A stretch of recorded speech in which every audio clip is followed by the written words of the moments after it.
Pessoal, aqui no Google, ó, se a gente for aqui embaixo, a gente vai ter, junto com a atividade 2 aqui, deixa eu só fechar a atividade 1. Na atividade 2, a gente tem alguns documentos que eu publiquei para vocês. Tá.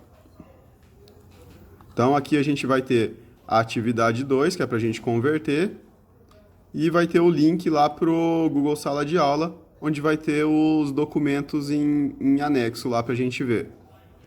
E no material didático, a gente vai ter a tabela de conversão para múltiplos e submúltiplos.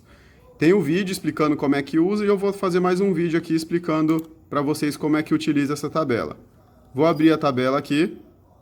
A gente tem aqui as casas da tabela. Então, aqui no meio, a gente tem as unidades base. Pode ser tanto de grandeza elétrica quanto qualquer outra grandeza que tiver.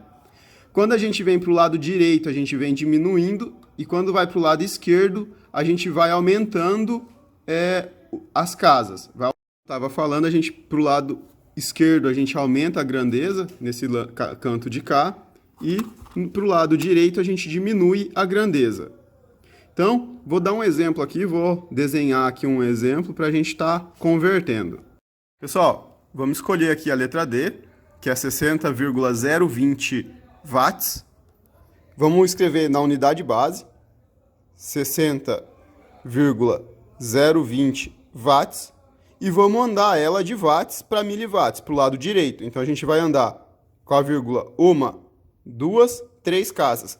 Como a vírgula é o que divide as partes centesimais, para ficar mais fácil, é o que divide os centavos do real, então, a gente andou três casas, ficou 60,020 miliwatts.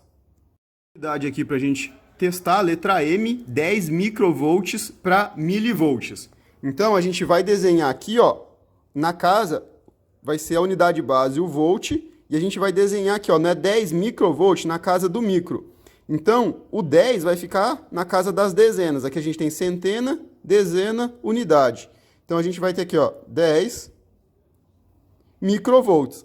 A gente vai andar agora para milivolts. Então, a gente vai andar vamos preencher até milivolts lá, ó. E a gente coloca a vírgula bem na que divide o milivolts, ó. Continuando aqui agora, então, ó, a gente desenhou o 10 bem dentro dessa casa aqui, ó, do microvolts. Então, preenchemos de 0 até 1 milivolts, que é a unidade que a gente quer. Quando eu termino, eu quero milho, eu coloco só a vírgula bem na casa aqui, vai dividir. Esse 0 para o lado de cá não vale de nada, então eu posso usar 0,01 ou 0,10 microvolts. Pessoal, a letra J aí que o Ailton pediu.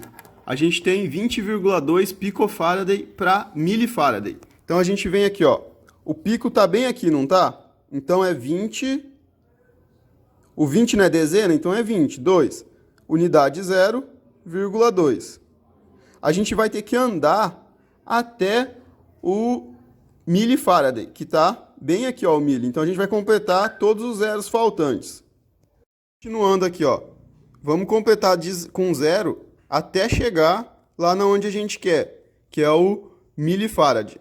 Então, completou de 0 aqui, 0, 0, 0, 0 e 0. A vírgula vai vir aqui no milli, ó, onde divide o milli e o micro, ó.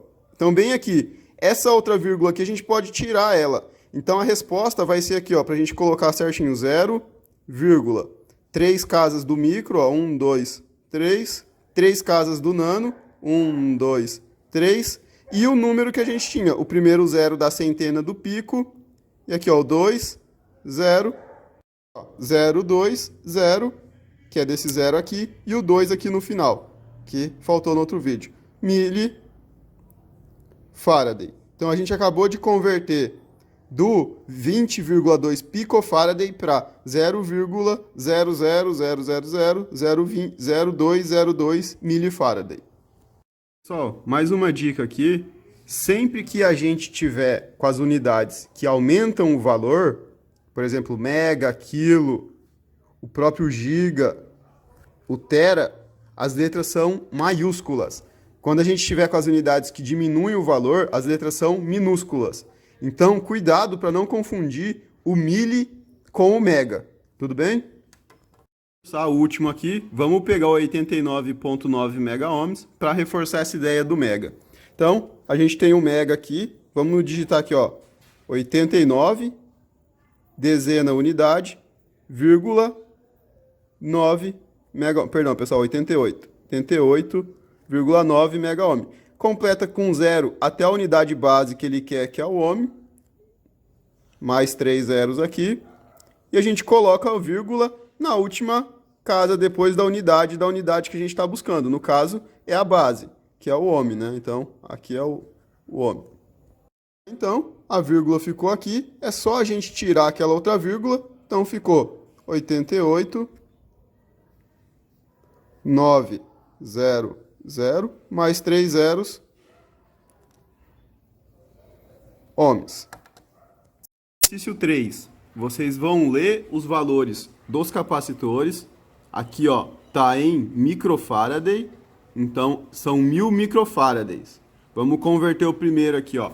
Então, o 1000 microfaraday, o micro tá aqui, não tá? Então a gente vai pôr o 1000, ó. O 1000 já não é mais na centena, é no milhar, então ele vai ficar aqui, ó, 1000, 1, 0, 0, 0. E a gente vai converter agora para pico. Partindo desse princípio, ó, o 1000 micro, como a gente vê aqui, ó, é a mesma coisa que 1 mili, porque ele está bem na divisão. Então a gente pega o 1000 micro para converter para o pico, só completar de zero, ó, 3 zeros para o nano e 3 zeros para o pico. Então, picofaraday, que vai dar 1000, milhão, 1 bilhão de picofaraday. Na 4, se a gente observar, ó, o 302 está na unidade base, que é ampere. Essa aqui está na unidade base também, que é o ampere. Ó. Então, de 2, 4, essa aqui é o número 3, para quem ficou com dúvida. Aqui é a unidade base também, 0,6 ampere. Está bem aqui no cantinho. Ó. E esse aqui também está na unidade base, que é o ampere. Vou resolver esse aqui, que talvez seja que vocês tenham tido mais dúvida. Vamos converter o 0,6 para miliampere. Então, é a unidade base, que é o volt. Então, 0 unidades, 6 milivolts. Vamos converter para mili. Então, perdão, volts não, ampere, né? Unidade base é ampere. Então, 0, 0. Já completei a casa do mili, só mudar a vírgula de lá para cá. Então, ficou 600 miliampere. Exercício 5, a gente vai converter para megavolts. Só para lembrar, todas as unidades estão na unidade base. Então aqui é 1,58 volts, 0,82 volts, 0, ao ponto aqui, ó, que no instrumento representa a vírgula, 0,208 e aqui 122,9 volts. Todos em unidade base, que é o volts para tensão, correto? Fazendo aqui o que o Ailton pediu, 1,58, é a unidade base, né? Então a gente vai ter 1, aqui, unidade, vírgula, 58 decimais, né? Então a gente quer ir para o megawatts, que é aqui na frente, ó. Vamos completar de zero aqui, ó. 0, 0, 0, 0, 0. E as três casas aqui, ó. 0, 0 e 0. Então a vírgula sai daqui e vem para o megawatts que a gente quer aqui, ó. Aqui, então vai ficar 0, as três casas aqui do quilo e as três casas da unidade base, só que a casa aqui, a unidade, já é 1, 5, 8, sem a vírgula, porque a vírgula já está lá na frente. Fazendo aqui, ó, o volts, que o Ailton pediu 122,9, então 1 é centena, 2 dezena, 2 unidade, vírgula 9. A gente vai lá para o mega, então acrescentar os zeros aqui, ó, 1, 2, 3, 1, 2, 3. A gente não vai precisar desses dois, então a vírgula vem bem aqui, ó. Escrevendo de novo, 0,1, 2, 3, 1, 2, 2, 9. Exercício 1 aqui, pessoal, a gente vai ter que fazer a caracterização do diodo. Então a gente vai esboçar a curva IV dele, IV é corrente e tensão, indicando explicitamente as diversas zonas ou áreas de funcionamento do dispositivo. Estou aqui na apostila, lá onde a gente tem o material didático, e aqui a gente tem na página 20, ó, a 19 é a anterior, na página 20, o gráfico demonstrando essas partes. Então a gente tem aqui, ó, uma curva ideal, então o diodo ideal faz essa curva aqui de 90 graus, e aqui no canto a gente tem as características reais do diodo, da curva dele. Mas aqui embaixo na página aqui ainda, a gente tem dos diodos de silício e de germânio. Então, complementando ainda, aqui no mural do material didático em imagens, gráficos e informações complementares, eu mandei para vocês aquelas curvas do diodo. Aqui a gente tem as regiões, então região de condução, região de corte e região de avalanche. Aqui no canto a gente tem outra foto que vai indicar também, ó, tensão direta, tensão reversa e as zonas aqui de acordo com as correntes. Exemplificando melhor, a gente tem aqui, ó, o gráfico que eu desenhei e aquelas equações que ele pede, nada mais é falar, para polarização direta, para o diodo entrar em região de condução, a gente tem que ter a tensão em cima dele maior que essa tensão aqui de corrente direta, que é a tensão de 0,6 ou 0,7 que ele começa a conduzir. Já na região de corte aqui, ó, ou ruptura, a tensão tem que estar entre a tensão de avalanche ou de rompimento aqui, negativa, e a tensão VF, que é o que eu escrevi aqui.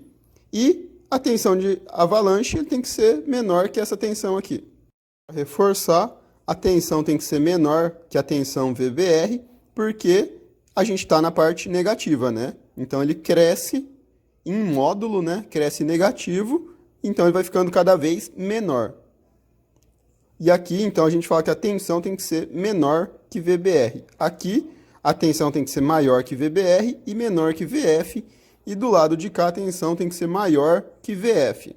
Se a gente for olhar aqui o diodo ideal, já não tem isso. Aqui é a tensão de corte com a tensão menor e aqui a tensão tem que ser maior que a tensão do diodo.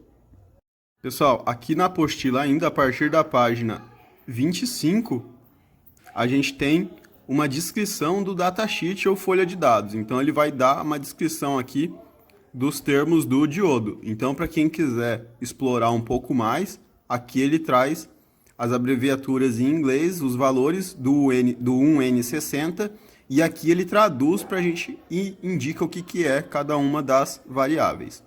Ok? Então, pessoal, no modelo ideal, o que acontece? Esse diodo aqui, a gente vai substituir ele por um diodo perfeito. Então, não vai ter queda de tensão. É como se fosse um curto aqui, porque, como o Ailton disse, está conduzindo. Se for um curto, vai simplificar o circuito desse modo aqui. Um resistor, que é o de 1K, e virou um circuito simples que vocês sabem resolver. 10 volts aqui, 1K. Pela lei de Ohm, a gente vai saber qual que é a corrente, porque a tensão só tem um resistor, é próprio 10 volts. Então, U é igual a R vezes I. Então, o I é igual a 10 dividido pelo R, né? 10 é o volts, que é 1K, que é a mesma coisa aqui, 1000, que é igual a 0,01 ampere, ou 10 miliampere. Então, pessoal, aqui eu substituí esse diodo agora pelo modelo simplificado dele. Então, a gente vai ter a fonte, o resistor de 1K, uma fonte contrária. Lembra quando a gente liga uma fonte contrária como se o diodo estivesse consumindo? E o diodo, que no nosso caso, aqui ele está como ideal, certo? Funcionando, eu vou ter uma malha aqui. Então, eu tenho 10 volts positivo, menos o resistor aqui, que é a tensão no resistor, menos a tensão do diodo, que é 0,6, porque é o sentido contrário, né? Ela está ao contrário. E o do diodo aqui, que não tem nada, que tem que ser igual a zero. Dessa equação, a gente vai ter U, pela lei de Ohm, é R vezes I. Então, a gente tem 10 menos o R vale 1000. Então, aqui é o R vezes o I. O I a gente não tem, a gente quer achar. Menos 0,6 igual a zero. O 0,6 subtrai de lá, vai ficar 9,4 igual, eu já passo 1000 para o outro lado, 1000 vezes I, só dividir, eu vou ter que o I vai ser igual a 9,4 dividido por 1000. Utilizando, a gente vai ter aqui então 0,0094 ampere, ou 9,4 miliampere. Pessoal, agora vamos para o modo aqui, ó, linear equivalente. A gente substituiu tudo esse diodo por um resistor e uma fonte ao contrário, e o diodo continua aqui só para indicar que se a tensão for ao contrário, ele abre e nada conduz. Correto? Vamos aplicar aqui uma malha de novo e vamos ver qual vai ser o resultado. Aplicamos a malha aqui, ó, a gente tem 10 volts, menos a queda de tensão no resistor de 1K, menos a queda no resistor de 20 ohms, que é o resistor do diodo. Então, esse valor é dado lá no exercício, menos a tensão da fonte que está ao contrário. Tudo isso tem que ser igual a zero, certo?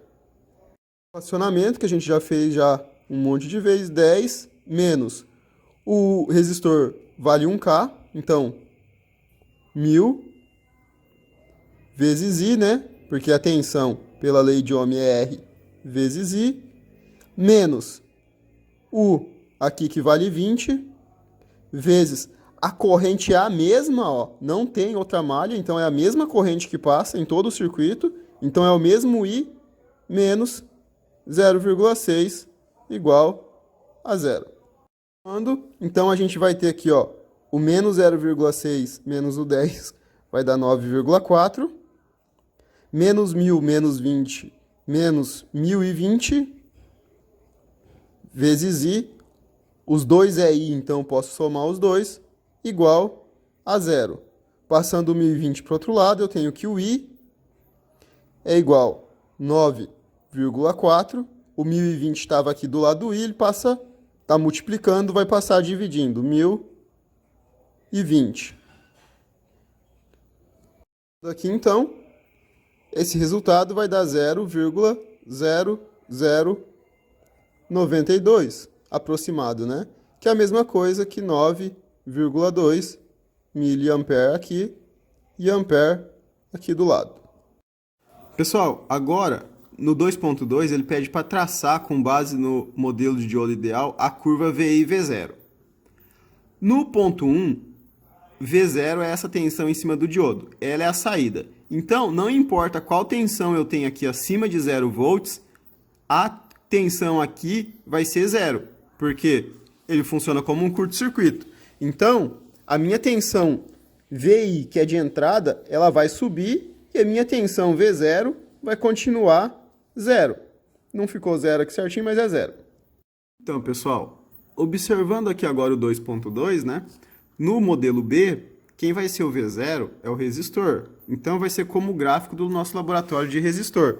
Mas, em vez de tensão e corrente, é a tensão de entrada da fonte sobre a tensão de saída do resistor. Vai ser uma reta, enquanto a tensão for positiva, e quando ela for negativa, não importa o tamanho de VI, o diodo abre e eu não tenho tensão em V0. Exercício 3 aqui, só para dar uma melhorada para vocês. O que ele quer é I0 e V0. Eu desenhei aqui, ó, o exercício 3. O que a gente vai fazer? Onde está o diodo, a gente vai substituir pela fonte de queda de tensão 0,7, que está bem aqui, ó.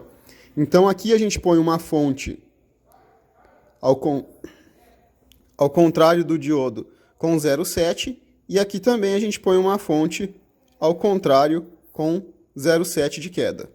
Colocando essas quedas de tensão de 0,7, é só calcular agora pelo mesmo modo que a gente calculava Kirchhoff.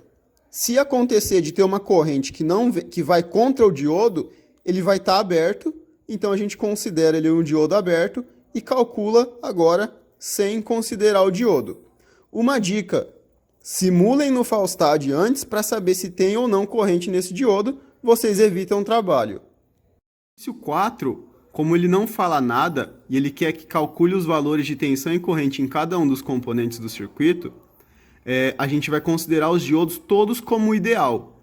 Então, do mesmo modo, se vocês não quiserem testar, veja no Falstad se tem corrente circulando ou não. Se tiver corrente, substitui por um fio. Se não tiver corrente, coloca o circuito aberto. E aí dá para calcular por Kirchhoff também. O exercício 5 e o exercício 6 é um retificador de meia onda e um retificador de onda completa. É só para desenhar a forma de onda na saída, igual a gente desenhou quando estudou retificador. E também ali, quando ele fala condensador, é a mesma coisa que capacitor. Então, condensador é a mesma coisa que capacitor, vocês podem perceber pela medida de 1 microfarad, que é a medida de capacitância. No exercício 7, ele quer que a gente desenhe a curva VI V0. Então, é tensão de entrada sobre tensão de saída, igual lá em cima eu desenhei para vocês. Então, o diodo Zener, aqui ele tem 7 volts de tensão de breakdown, de ruptura, e 0,7 de tensão direta. Aqui, nesse caso, como a fonte positivo está alimentando ele diretamente, vai funcionar como um diodo normal, igual que a gente fez lá atrás. No exercício 8, esse diodo vai estar como regulador. Tem os parâmetros dele aqui, 4.7, ele vai deixar só passar 4.7 volts aqui, e Z de 53 mili é a corrente que passa por ele na região de ruptura, tensão da fonte, e aqui ele vai dar alguns parâmetros de RL. É só ver se esse diodo vai queimar ou não, né? Ou qual que é a tensão que vai ter aqui em cima.